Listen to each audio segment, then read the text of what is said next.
right, good evening. Thanks for sticking with us all the way to the end.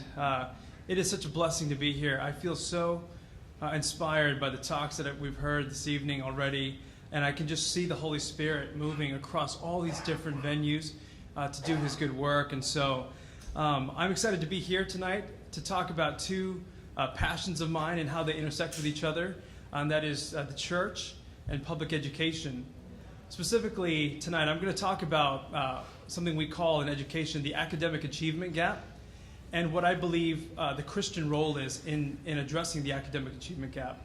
And so tonight I'm going to talk about what the academic achievement gap is. I'm going to talk about what the implications are on children, and then I'm going to talk about what churches and Christians can do in order to address the academic achievement gap. All right, so the academic achievement gap, it's also called the academic opportunity gap, which I'll talk about in a second. But basically, it's the academic achievement gap is a significant and persistent disparity in academic performance between different groups of students, such as white students or black students, students of low-income families, high-income families.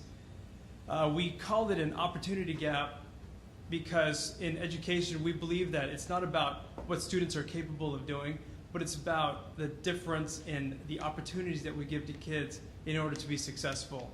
And so let me just show you, this is an example of what Seattle's academic achievement gap looks like in reading. So these are scores, grades 3 through 5 combined, but disaggregated by race. So you see the top line is white, and then Asian, Latino, African American, Pacific Islander.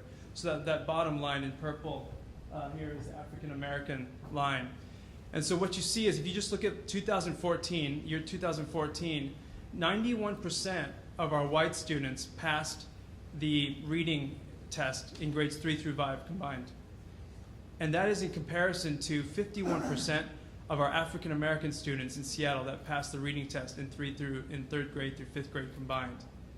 So when we talk about the definition, it is significant in that it is 40% difference, and it's persistent in that it shows here 4 years difference, but this has been for decades. As long as we've been doing testing, there's been about a 40% gap. So these are the implications of an achievement gap. Third graders that are reading below grade level, they are 4 times less likely to graduate from high school.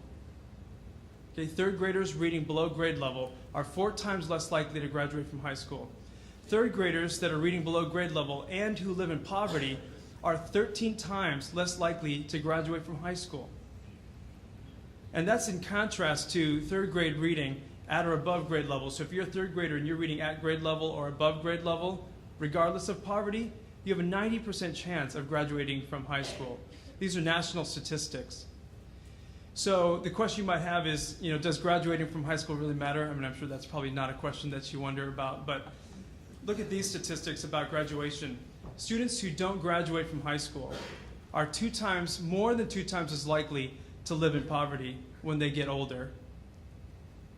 Students who don't graduate from high school are 63 times, that's not a typo, 63 times as likely to be incarcerated than people who graduate from college. And then when they look at gang members, 95% of gang members are not high school graduates.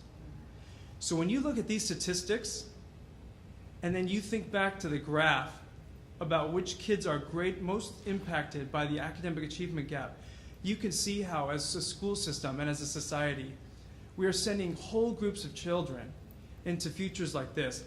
Twice as likely to live in poverty, 63 times as likely to be incarcerated if they don't graduate compared to college graduates.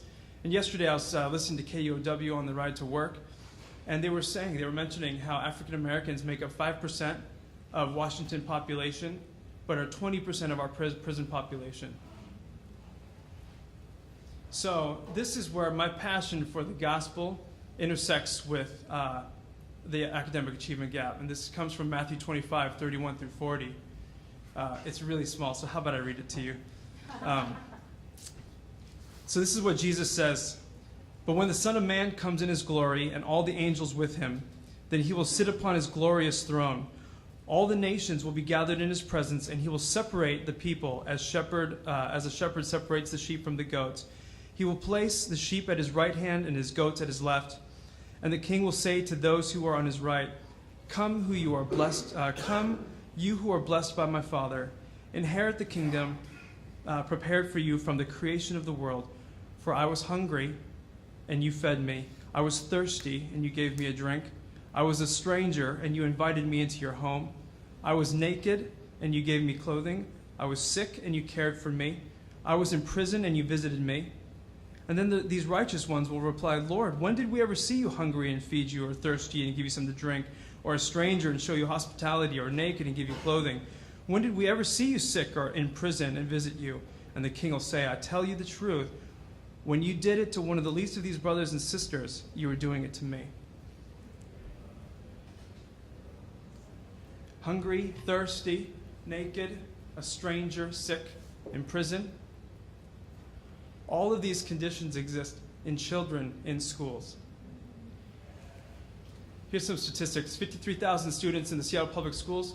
20,000 qualify for free reduced lunch.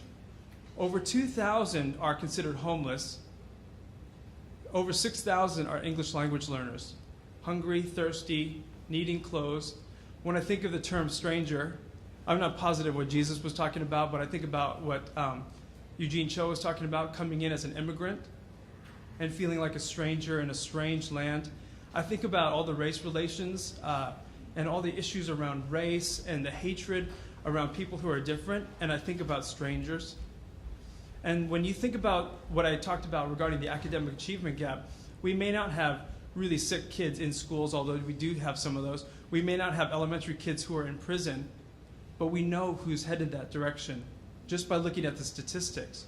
So whether they are hungry, thirsty, naked, and all of those things now, or we know that it's a higher likelihood of that happening in the future, we can, as Christians, do something about that by leaning into the schools.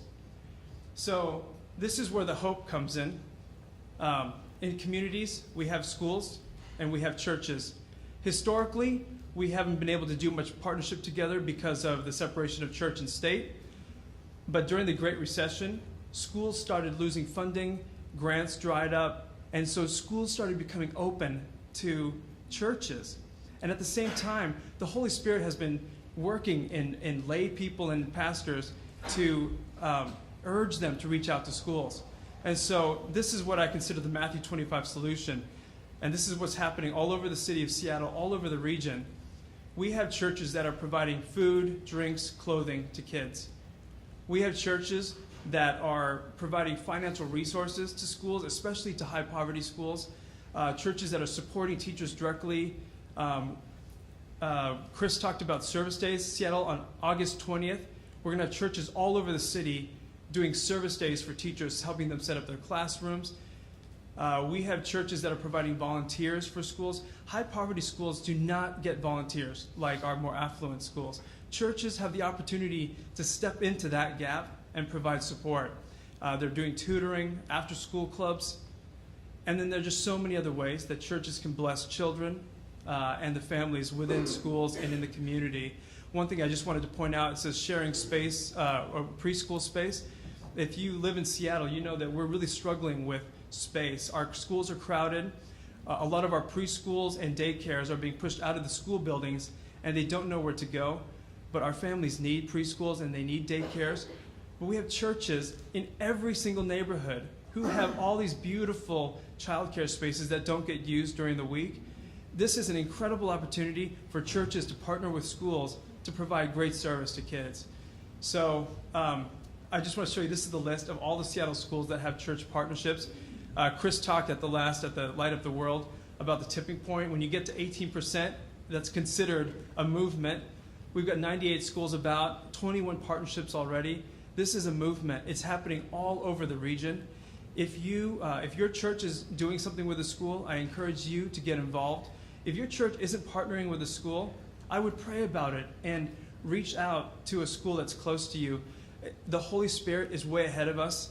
He's already laying the foundation for all of this work, but we have a great opportunity for schools to bless the children and to really make a difference for the kids' lives now and when they get older. Thank you.